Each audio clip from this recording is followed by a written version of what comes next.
Baby I নাও তোমার জন্য কলা আর রুটি আনছি। তোর এলে আরে রুটি আর কলা আমি তো দিন খাম না। আমার বাপের বাড়ি থাকতে আমি সারাদিন খাইছি, আর এই জায়গা আসার পরে এক বেলা রুটি আর কলা। তলাও কলা এসে আমার ভুলি হয়েছে। ভাই ভাবি যখন কলাটা খেলে না আমি কলাটা খাই। হ্যাঁ তোরে কলাই খাবো কিন্তু গাছের কেন কি করে? চাইলে তোমার অনেক ভালো মন্দ খাইতে পারি। গরুর মাসে 700 টাকা কেজি, এটা কোনো বড় বিষয় না। আর বিবি তুমি ঠাডা বড় রোদের সামনে বাইরে এসে বসে রয়েছাও। ঘরে তো কারেন্ট নাই। কি কারেন্ট নাই? দাঁড়াও 5 মিনিটের মধ্যে কারেন্ট আসবে, আমি ফোন দিই। তো কারেন্টের লাইন কি করে? কি কারেন্ট নাই? না বাস এই বাড়িতে তো কারেন্ট নাই।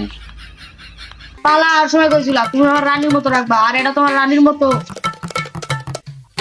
তোরা পাপড় সামলা, তাড়াতাড়ি হেলিকপ্টারের ব্যবস্থা কর। ও যে পাখা